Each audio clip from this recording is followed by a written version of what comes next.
ये भारत है, वो भारत जिसमें आधुनिकता है, एकता है, धर्मनिरपेक्षता है, जो समृद्ध है। लेकिन वहीं संघर्ष भी है, मुसीबतें भी। हम आम आदमियों के रोजमर्रा के संघर्ष हमें अपने परिवार की जरूरतों से ज्यादा कुछ सोचने ही नहीं देते। जिस दिन ये जरूरतें पूरी हो जाएंगी, हमारी सोच उन्नत होगी, हमारा देश उन्नत होगा। ये सच है, आज हम उन्नति की ओर हैं और हमारा विज्ञान आज हाथ में हाथ डाले बैठा है। लेकिन वहीं आज हमारी आम जनता की इतनी समस्याएं हैं जिसकी वजह से आज हमारा देश उन्नति नहीं कर पा रहा है। पर हम इन समस्याओं को मिटाने की कोशिश करेंगे, इनका हल करने की कोशिश करेंगे ताकि ये उन समस्याओं से बाहर आकर देश के और उन्नति के लिए सोचें और उन्नति की तरफ देश को आगे ले जाएं।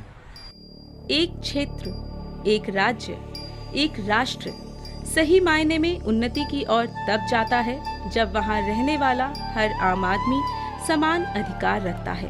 भेदभाव चाहे महिला पुरुष में हो या चाहे वो भेदभाव जातिगत हो या फिर फर्क अमीरी गरीबी का हो। अगर सही मायनों में हमें आधुनिक, विकसित और सक्षम राष्ट्र की रचना करनी है तो हमें इस समाज से हर प्रकार का भेदभाव मिटाना होगा, सबको समान स्तर पर लाना होगा। जहाँ तक सवाल है शिक्षा का, आज हमारे देश के अंदर आर्थिक व्यवस्था को देखते हुए शिक्षा इतनी महंगी हो गई है कि आज बहुत से गरीब बच्चे शिक्षा को नहीं ग्रहण कर पाते हैं, शिक्षित नहीं हो पाते हैं। काफ़ी मजबूरियां ऐसी होती हैं। आज हमारे देश की अर्थव्यवस्था खराब होने की वजह से आज शिक्षा की तरफ बढ़ावा कम मिल पा रहा है।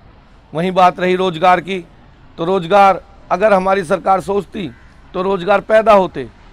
अनेकता में एकता और अखंडता का प्रमाण है भारतवर्ष।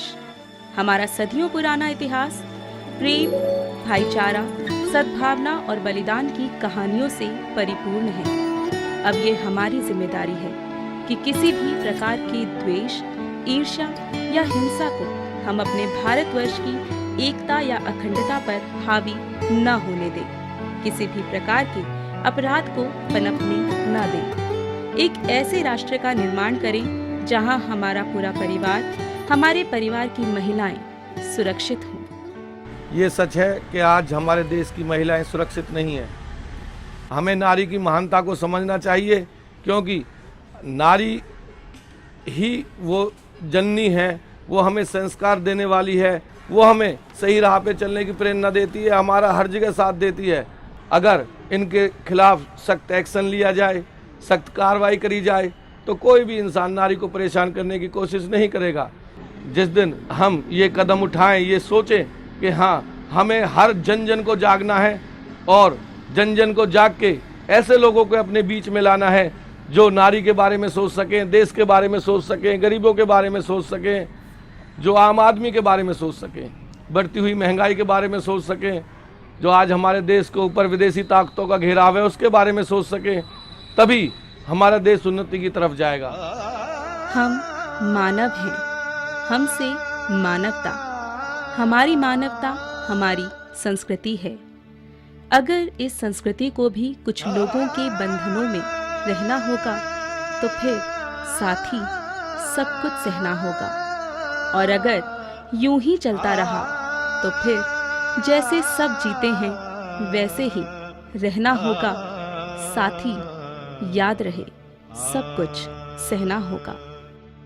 हमारे देश के अंदर शिक्षा, रोजगार, खेलों को आगे बढ़ने के अवसर कम नहीं है। अगर सही और सक्षम लोगों को भ्रष्टाचार, जातिवाद के कारण उन्हें रोका जाता है तो यह हमारे देश का बहुत बड़ा दुर्भाग्य है। आधुनिक और विकसित राष्ट्र का निर्माण तभी हो सकता है जब हमारे देश की महिलाएं सुरक्षित हों, शिक्षित हों, स्वस्थ हों। जो लोग महंगा होता हुआ बाजार, महंगी होती हुई शिक्षा या गरीबी को खत्म नहीं कर पा रहे हैं, हमें उन लोगों से सत्ता छीननी है। हमें सत्ता छीननी है उन लोगों से जो आम आदमी की जरूरत को पूरा नहीं कर पा रहे हैं। सही समय पर सही चयन बहुत जरूरी है, सही समय पर सही विरोध बहुत जरूरी है। तभी यह देश कुरीतियों से बच पाएगा और भ्रष्टाचार का नाम दूर हो पाएगा। जय हिंद, जय भारत।